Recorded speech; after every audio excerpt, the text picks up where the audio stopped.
जय हिंद दोस्तों, मेरे यूट्यूब चैनल में आपका स्वागत है।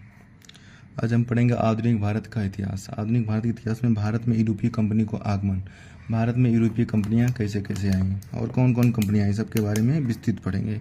ये हमारा वीडियो का पार्ट 1 है। पार्ट 1 में हम आपको पुर्तगाली और डच के बारे में बता देंगे, पुर्तगाली कंपनी और डच कंपनियाँ कैसे आईं। ठीक है, देखिए, सर्वप्रथम भारत में पुर्तगाली कंपनी आई, उसके बाद डच आई, फिर अंग्रेज आए, फिर डेनिश, फिर फ्रांसीसी आए। अब पुर्तगाली कंपनी के बारे में पढ़ेंगे विस्तृत से। पुर्तगाली कंपनी में एक व्यक्ति हुआ करता था, Vasco D gamma. Vasco D gamma वह यूरोप से निकला। यूरोप में पूरा जागरण था, नए नए भौगोलिक स्थानों की खोज हो रही थी और नए नए जहाज़ों का निर्माण भी हो चुका था। वह पुर्तगाल से निकला तो समुद्री मार्ग होते हुए भारत पहुंचा। भारत के देखिए, 20 मई 1498 वास्को डी गामा सर्वप्रथम भारत आया। 20 मई 1498 में वास्को डी गामा भारत आ गया था। ठीक है, अब भारत में किस जगह आया? भारत में केरल के कालीकट बंदरगाह पर केरल के कालीकट बंदरगाह पर आया। ठीक है, कहाँ आया? कालीकट बंदरगाह, वहाँ पर एक केरल है, वहीं पर आ गया। ठीक है, वहाँ का एक राजा था, एक शासक था, उसको उपाधि मिली थी जमूरिन की। ये जमूरिन क्या था? उपाधि मिली थी जमूरिन ने। उसने स्वागत किया, वास्को डी गामा का स्वागत किया और वास्को डी गामा ने राजा जमूरिन के साथ व्यापार करने का अधिकार पत्र मांगा और राजा जमूरिन ने अधिकार पत्र दे दिया। लेकिन अरबियों ने उनका विरोध किया। अब देखिए, वास्को डी गामा जब भारत आया तो उसकी सहायता की, पथ प्रदर्शक, सहायता का रास्ता बताया अब्दुल मजीद। कौन? अब्दुल मजीद। यह एक गुजराती व्यक्ति था। अब्दुल मजीद गुजराती व्यक्ति था। ठीक है, वास्को डी गामा जब भारत आया तो वह सिर्फ एक जहाज से आया। जहाज का नाम था साओ गब्रूल। जहाज का नाम था, एक मिनट लिख दे, यहाँ लिख दे रहे। ठीक है, जहाज का नाम साओ गब्रूल। क्या था? साओ गब्रूल। जहाज का नाम साओ गब्रूल हो गया। ठीक है, अब वास्को डी गामा 90 दिन यात्रा किया था। 90 दिन, कितना दिन यात्रा किया था? 90 दिन यात्रा करके भारत पहुंचा। ठीक है, जब वो भारत से वापस लौटा, देखिए यात्रा 90 दिन समुद्री यात्रा किया था। ठीक है, 90 दिन समुद्री यात्रा किया था, भारत पहुंचा। जब वह वापस गया तो वह काली मिर्च, कुछ मसाले, काली मिर्च लेकर गया।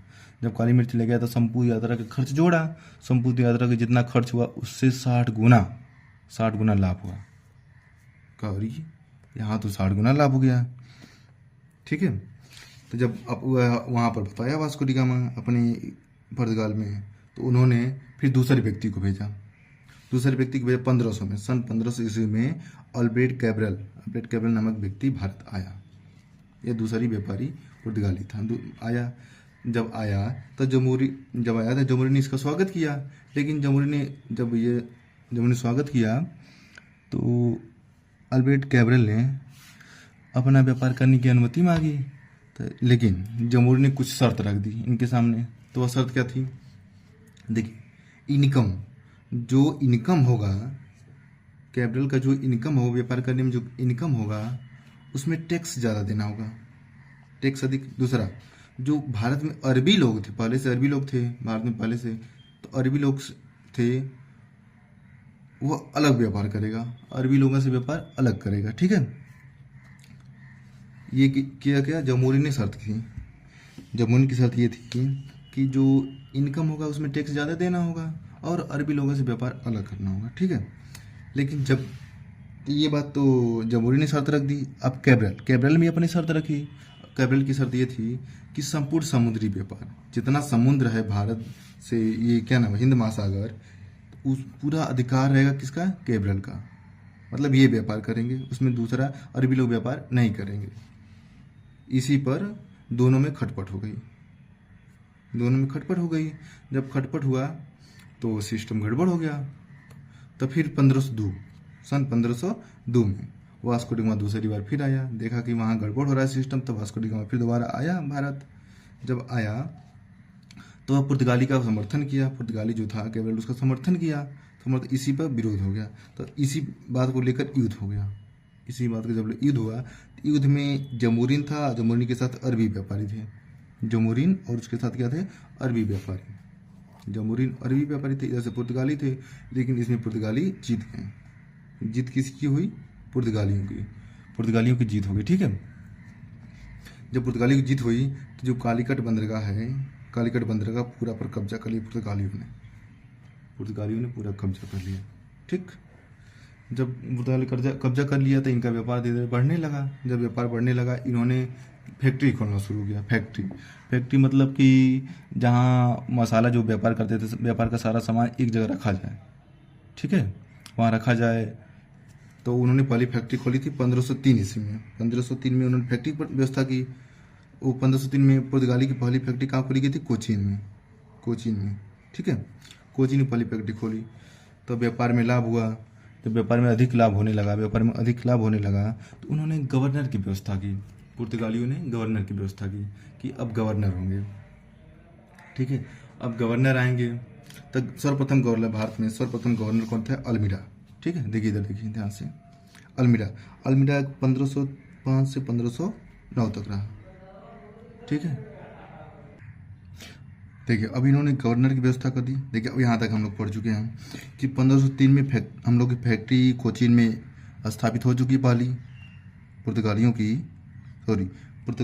फैक्ट्री स्थापित हो चुकी 1503 में। देखिए 1503 में पुर्तगालियों की पहली फैक्ट्री लग चुकी है। कोचीन में। कहाँ लग चुकी है? कोचीन में। कोचीन कहाँ पड़ता है? केरल में। कोचीन कहाँ है? केरल में एक जगह है कोचीन, वहीं पर पहली फैक्ट्री खुल चुकी है। फैक्ट्री बारे में ये जान लीजिए, फैक्ट्री एक गोदाम, जिससे गोदाम नहीं होता सामान वामान रखने के लिए, उसी को फैक्ट्री। वहाँ में एक अधिकारी के देख रेख के लिए, ठीक है, वही फैक्ट्री हो गया। अब देखिए जब फैक्ट्री खुली, पुर्तगालियों का व्यापार में लाभ हुआ, तो उन्होंने गवर्नर की व्यवस्था की।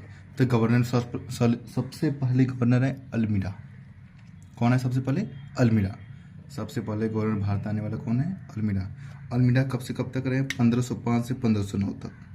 1505 से 1509 तक भारत में रहे।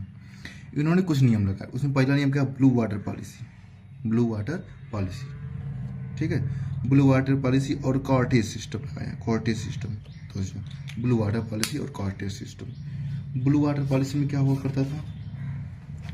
ब्लू वाटर में पॉलिसी में ये हुआ करता था कि पुर्तगालियों का अधीन बंदरगाहों के समीप हिंद महासागर में कोई जहाज व्यापार निकलेगा तो पुर्तगालियों को टैक्स देना होगा, ठीक है। देखिए यहाँ ये दरअसल क्या देखिए, ये हमारा भारत है, ठीक है, हमारा भारत है जो। तो ये यहाँ पर यहीं पर केरल, ठीक है, ये हिंद महासागर, पूरा हिंद महासागर, ठीक है, हिंद महासागर। जब यहाँ से कोई जहाज जाएगा तो पुर्तगालियों को टैक्स देना होगा, ठीक है। पुर्तगालियों को क्या होगा? देना होगा टैक्स। और एक कॉर्टेज सिस्टम होता है। कॉर्टेज सिस्टम ये मतलब कि जैसे हम लोग लाइब्रेरी में जाते हैं तो मंथली में पैसा देते हैं। कुछ लोग होंगे डेली जाते होंगे, 20 रुपये हमसे लीजिए डेली, हम डेली आ जा रहे हैं, ठीक है। लेकिन हम महीने के लिए देते, कई बार 500 रुपये देते हैं, महीने भर जाएंगे तो हमको एक कार्ड मिल जाता परमिशन के लिए। वही कार्टेज होता था कि आप महीने सालाना दे दीजिए हमको, पैसे कई बार जमा कर दीजिए, हम आपको कार्ड दे देंगे, पर उसी आप आते जाते रहेंगे। उसी को बोलेंगे कार्टेज सिस्टम, मतलब पास या परमिट। कार्टेज सिस्टम बोल देंगे पास या परमिट, ठीक है। ये अल्मीडा का ये अपना बनाया था, ठीक है, ब्लू वाटर पॉलिसी और कार्टेज सिस्टम। तो इसके बाद आया अल्बुकर्क 1509 से 1515 तक रहे हैं, ठीक है। लेकिन जो अल्बुकर्क था, ये इनको वास्तविक संस्थापक माना गया। अल्बुकर्क को वास्तविक संस्थापक माना गया, पुर्तगाल का वास्तविक, ठीक है। अब देखिए इन्होंने कुछ नीति अपनाई, सामाजिक नीति। उन्होंने क्या नीति अपनाई? सामाजिक नीति में ये हुआ कि पुर्तगाल के लोग वहाँ की लोकल महिलाओं से विवाह कर लेंगे। जब विवाह कर लेंगे, दिखाई नहीं दे रहा होगा, एक मिनट, हाँ एक मिनट, अब ठीक है। सामाजिक नीति अपनाई, महिलाओं से बलपूर्वक विवाह, वहाँ से महिलाओं से बलपूर्वक विवाह करवाया। और दूसरी बार 1509 में दी थी। 1509 में कोचीन में, कोचीन कहाँ पड़ती है? केरल। और कोचीन क्या है? पहली फैक्ट्री हम लोग पुर्तगाली खोल चुकी है, ठीक है। हम लोग सॉरी हम लोग बार बार बोल रहा हूँ, पुर्तगाली को पहली फैक्ट्री खोल चुकी है वहाँ पर एक सेना का हेडक्वार्टर बना दिया। अल्बुकर्क ने पुर्तगाल में पुर्तगालियों के लिए सेना का हेडक्वार्टर बनाया। कहाँ? कोचीन में। कोचीन कहाँ पड़ता है? केरल में, ठीक है। और अल्बुकर्क एक और काम के लिए, अब आगे बढ़ेंगे।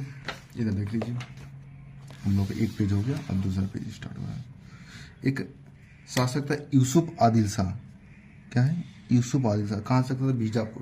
बीजापुर का शासक था। अल्बुकर्क दोनों के बीच युद्ध हुआ। अल्बुकर्क ने इनसे युद्ध किया और अल्बुकर्क जीत गया। अल्बुकर्क पुर्तगाली था, जीत गया। जब जीता है तो 1510 में गोवा पर अधिकार बना लिया। 1510 में क्या बना लिया? गोवा पर अधिकार। यूसुफ आदिल शाह से गोवा छीन लिया। किसने? अल्बुकर्क ने, ठीक है। फिर 1515 में अल्बुकर्क की मृत्यु हो गई।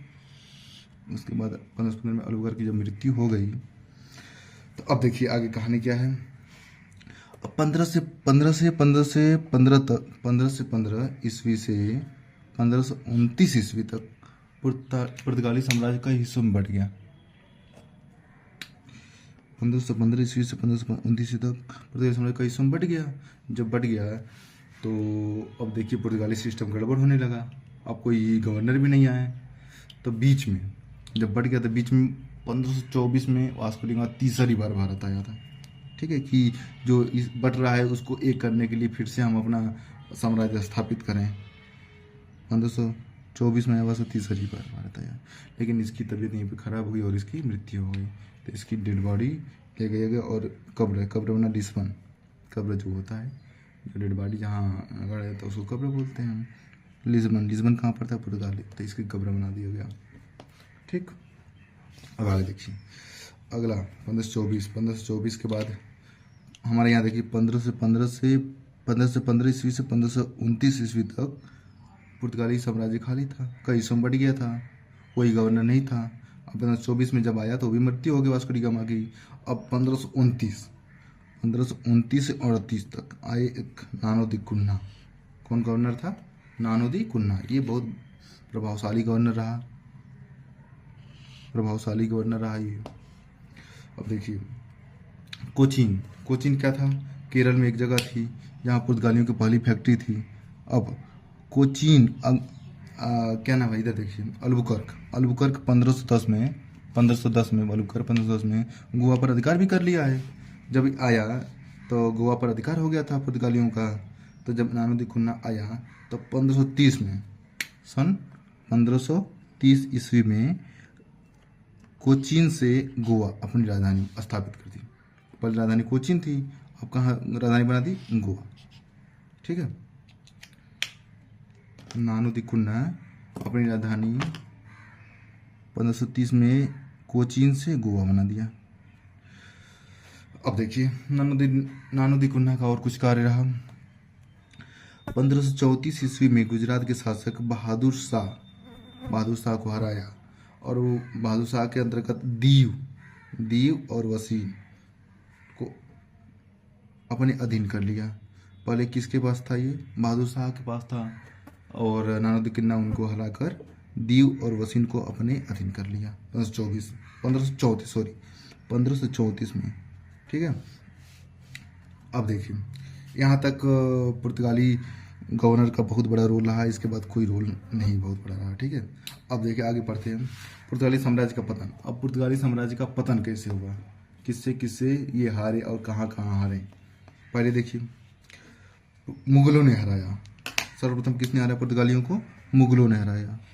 फिर उसके बाद मराठों ने हराया, फिर अंग्रेजों ने हराया।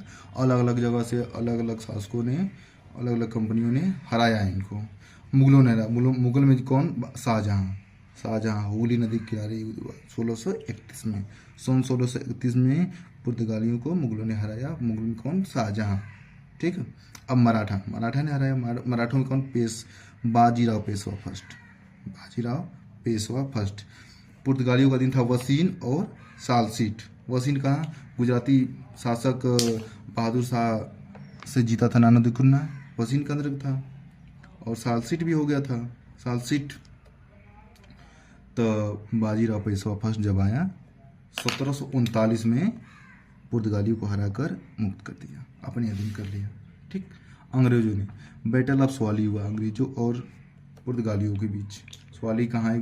गुजरात में एक जगह है स्वाली।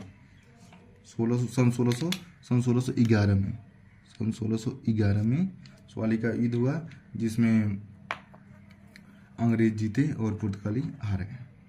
ठीक है, अब आगे देखते हैं। अब देखेंगे कि पुर्तगालियों का योगदान, पुर्तगालियों ने भारत के लिए क्या क्या दिया है। ठीक है, सबसे पहले देखिए, इधर देखिए पुर्तगालियों की देन भारत में क्या क्या देन रही। प्रिंटिंग प्रेस की शुरुआत 1556 ईस्वी में, प्रिंटिंग प्रेस दिया 1526 में गोवा में। ठीक है, आधुनिक जहाज़ों का निर्माण, जो जहाज़ों का निर्माण तरीका था हमारे देश में अच्छी तरह से नहीं था, लेकिन उन्होंने आधुनिक जहाज़ों का निर्माण दिया। हरा और लाल मिर्च की खेती, तम्बाकू की खेती, टमाटर की खेती करना सिखाया। ठीक है, और चर्च, अभी भी चर्च जो है गोवा में बने हुए हैं, अच्छे गोवा में चर्च बनाना। और कैथोलिक वास्तुकला सिखाया हम लोग को। ठीक है, इस प्रकार हमारा पुर्तगालियों का साम्राज्य था, उनका विस्तार था, और कौन किसने हराया, क्या क्या पुर्तगालियों ने किया, ये था। ठीक है, एक बार फिर शुरू से हम लोग रिवीजन करते हैं, ध्यान से देखिएगा। देखिए फिर से अपने माइंड में फिर से एक बार रिवीजन करते हैं। देखिए, भारत में यूरोपीय कंपनी में आए कौन? पुर्तगाली आए, डच आए, अंग्रेज आए, डेनिश आए, फ्रांसीसी आए। पुर्तगाली साम्राज्य में कौन आए? सबसे पहले वास्को डी गामा आया। 20 मई 1498 को वास्को डी गामा सर्वप्रथम भारत आया तो वह कालीकट बंदरगाह पर केरल में आया। वहाँ के शासक, जिनकी उपाधि जमोरिन की मिली थी, उन्होंने स्वागत किया, राजा जमोरिन ने स्वागत किया, और वास्को डी गामा ने जमोरिन से व्यापार की अनुमति मांगी, उन्होंने भी अनुमति दे दी। लेकिन अरब व्यापारी पहले से वहाँ व्यापार कर रहे थे, तो उन्होंने विरोध किया। तो वास्को डी गामा जब आया तो उसका पथ प्रदर्शक अब्दुल मजीद ने किया, मतलब उसकी सहायता, रास्ता बताया अब्दुल मजीद ने। ठीक है, और यात्रा 90 दिन की समुद्री यात्रा किया था, 90 दिन समुद्री यात्रा किया। और यहाँ से जब वो लेगा काली मिर्च लेकर गया, काली मिर्च जब ले गया तो पूरी यात्रा, जितनी यात्रा किया था, जितना उसका खर्च हुआ, तो उसका 60 गुना लाभ हुआ। तो लाभ जब अधिक हुआ तो उन लोगों को व्यापार करने का अट्रैक्शन बढ़ा। व्यापार की ये हुआ कि अब हम लोग भारत में व्यापार करेंगे, वहाँ बहुत ज़्यादा लाभ हो रहा है। आज जिस जहाज़ से आया उसका नाम था साओ गब्रू। ठीक है, जब लाभ होने की व्यवस्था हुई, जब लाभ होने लगा तो फिर दूसरा पुर्तगाली आया। सन 1500 ईस्वी में अल्बरेज कैब्रल आया, भारत आया। तो जमोरिन के पास पहुंचा, व्यापार की अनुमति मांगी, तो लेकिन जमोरिन ने उसकी शर्त रख दी, जो भी इनकम होगा उसमें टैक्स ज़्यादा देना पड़ेगा, और अरबी लोग जो व्यापार करें उनसे अलग व्यापार करना होगा आप लोगों को। ठीक है, लेकिन कैब्रल भी कुछ शर्त है। जब कैब्रल ने अपनी शर्त रखी, कैब्रल की शर्त ये थी कि संपूर्ण समुद्री व्यापार, ठीक है, जो समुद्र था तो उस पर सारा अधिकार हम लोग का होगा, पुर्तगालियों का होगा। समुद्री में पुर्तगाली व्यापार करेंगे। इसमें दोनों में मतभेद हो गया। ठीक है, मतभेद हो गया तो फिर देखा कि गड़बड़ सिस्टम चला। तो फिर 1502 में वास्को डी गामा दूसरी बार आया। वास्को डी गामा जब आया तो पुर्तगाली का समर्थन किया। तो जब समर्थन किया तो दोनों में युद्ध हुआ तो जमोरिन प्लस अरबी एक साथ है, पुर्तगाली एक साथ। पुर्तगाली जीत गए। जब पुर्तगाली जीत गए तो कालीकट बंदरगाह पर अधिकार कर लिए। तो उनका व्यापार बढ़ने लगा। जब इनका व्यापार बढ़ने लगा तो इन्होंने फैक्ट्री की व्यवस्था की। उन्होंने पहली फैक्ट्री 1503 में खोली। कहाँ? कोचीन केरल में एक जगह कोचीन, वहाँ पर अपनी पहली फैक्ट्री खोली। तो फैक्ट्री खोल दी तो और व्यापार बहुत ज़्यादा और बढ़ने लगा। तो उन्होंने गवर्नर की व्यवस्था शुरू की। व्यापार में लाभ हुआ तो गवर्नर की व्यवस्था शुरू की। गवर्नर की व्यवस्था की तो सबसे पहले अल्मीडा आया। तो 1505 से 1509 तक अल्मीडा की व्यवस्था रहा। उन्होंने ब्लू वाटर पॉलिसी व्यवस्था की। ब्लू वाटर पॉलिसी में ये होता है कि जो जमीन पुर्तगालियों का अधीन था उनसे संबंधित जो हिंद महासागर था उनमें जो भी जहाज आएगा जाएगा वो हमें टैक्स देगा। और एक कार्टेज व्यवस्था ली। कार्टेज व्यवस्था ये था कि अगर डेली आ रहा जाए तो एक परमिट ले ले हमसे, सालाना कुछ हमको कई बार दे दे पैसा और हमेशा आया जाए, ये था। उसके बाद अल्बुकर्क आया। अल्बुकर्क वास्तविक संस्थापक बन गया आगे। 1509 से 1515 तक अल्बुकर्क रहा। 1509 में कोची ने पुर्तगाली का सेना का हेडक्वार्टर बनाया और सामाजिक नीति अपनाई। सामाजिक नीति महिलाओं से बलपूर्वक विवाह करवाया। ठीक है, अल्बुकर्क। अब बीजापुर का शासक था, इधर देखिए, बीजापुर का शासक यूसुफ आदिल शाह, उसे अल्बुकर्क दोनों में आपस में लड़ाई हुई। जब लड़ाई हुआ तो अल्बुकर्क जीत गया। जब जीता तो उन्होंने 1510 में गोवा पर अधिकार कर लिया।